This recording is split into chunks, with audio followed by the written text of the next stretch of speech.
Sue Bird won 4 WNBA championships. She was an All-Star 13 times, one of the more decorated basketball players in history, and also a 5-time Olympic gold medalist.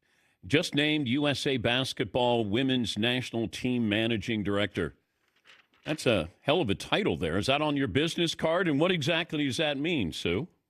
Need like a business index card at this point or whatever.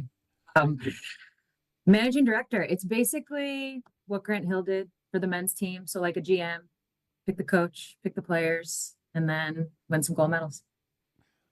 How do you deal with players lobbying you now or being your friend or sending you gifts or cards or flowers? Oh, if only I were that easy. No, I mean, obviously I've been in the women's game for so long. So of course I have friends and relationships, people I played with, against, are going to be in this pool.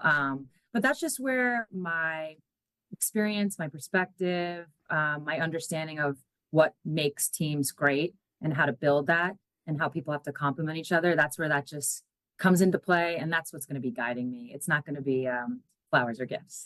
Would you have put Caitlin Clark on the Olympic team? Right now? No, no. This past Olympic team. I knew you were going to ask this question. Honestly, I have to just say that I respected the committee's job. I understood what was at play. I understood the pros and the cons, I guess, if you want to lay it out that way. And I think at the end of the day, it's hard to criticize a gold medal. A lot of people see the final game against France. They see, only winning by a couple points, and they view that as some sort of like indicator. But the reality is we've been having close games at the Olympics for years. I can attest to that. So that wasn't really that new. Winning a close game like that wasn't new. That didn't have anything to do with the roster. Yeah, I think it was best for both. And I said that at the time. I thought she had played a lot of basketball. I think she was tired. She needed a break.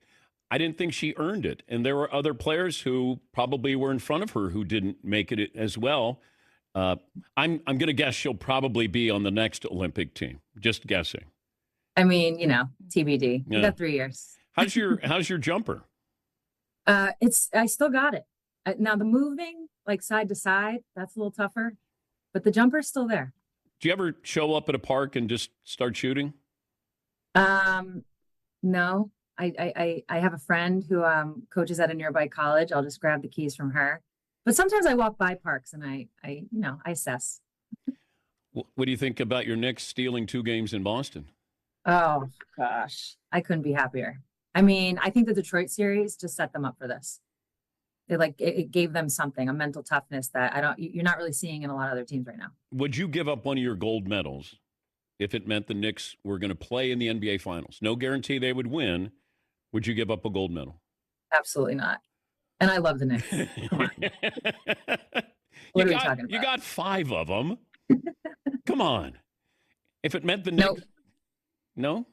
No. And I feel bad saying that. I've been waiting for this type of run. We all have for a really long time. I remember my 8th grade graduation. I was like, if there were smartphones then, I would have been at my 8th grade graduation watching the finals games. You ever worn a gold medal socially? No. Okay. Imagine. Right. They'd be like clanging around. It'd be too loud. I would do it. I wouldn't wear out. I mean, imagine Michael Phelps. He went out and had, what's he got, like 20? It hurt his back if he had all 28 medals. A couple of things. Now, you have a new podcast, Bird's Eye View, that launches May 16th. And also you do A Touch More, the podcast every Thursday with Megan Rapinoe. Mm-hmm. Where is the game going if you look at another country that's developing talent on the women's side? Because we look at France, Africa for the men's side. Australia has put out some good players. But if you were looking, handicapping 5 years down the road, the country to keep an eye on is who? I think right now it's France. It's always been Australia. So it feels like that's just like, yes, there's some highs and lows, some plateaus, but they just keep it coming. And then, the African nations, Nigeria has done a tremendous job in the last couple of Olympics. Some of that is that there's actually Americans that play on those teams, play on the Nigerian team, play on the French team. Some of it's that those players are now coming to the WNBA more. As that money increases, I expect that to increase like tenfold, and that's going to really change things up. I guess compare and contrast the coverage when you were a rookie in the WNBA to what that coverage is like now. You know, interestingly, when I first got to the WNBA, it had a little bit of that high still. Like there was a residual high from when the league first started, the excitement, and it really didn't start to kind of plateau and dip until a year or two later. So my rookie year, with a couple of exceptions, there was excitement. There was coverage. There was, I'd get invited to different shows, or, maybe something like the ESPYs in a different way. And then it started to take a little bit of a dip, and then it started to plateau. But no, it was never, my rookie year was never anything like what we're seeing now. What would be your UConn women's Mount Rushmore? It's pretty easy, actually. Diana, Brianna Stewart, Maya Moore, and we'll go Rebecca Lobo. You could say you if you wanted to. I know, but yeah. Well, yeah. Lobo started it, right? Yep. Yeah. Mm-hmm. So one. If anyone gets a statue, it's Rebecca Lobo. Oh, a statue. Yep. Okay. Does Geno get a statue at UConn? Rebecca gets one first. Really? Yeah. There's only one statue on campus. It's of Jonathan the Husky dog. So okay, it's only right. Okay. Rebecca first. Does Hurley get a statue or Geno? Okay, I'll give it to him. Okay. Coach Auriemma. What's your favorite Auriemma story though that you tell? Oh my God. What kind of program is this? You can tell me.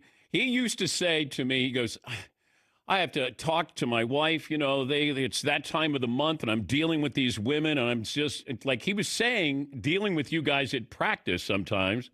And I go, okay, I never thought of that, but yeah, well, you know what they say, like when women are around each other a lot, they start to like sync up in that way. He was in on that. We caught a lot of that attitude also.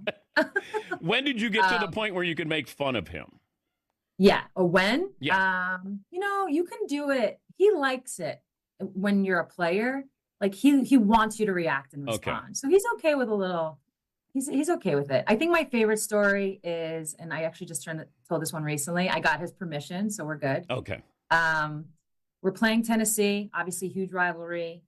We don't play well in the first half. We look scared, nervous, all the things. He comes in at halftime and he holds up his fingers like an okay sign, but super tight, just curls that finger super tight. And he says, "Do you know what this is? This is all your butthole right now." And, that kind of explains it. The message came across loud and clear. Congrats on the new title. Congrats on the podcast. And it's great to see you. Thank you again. You too. Thank you. Yeah, thanks for having me.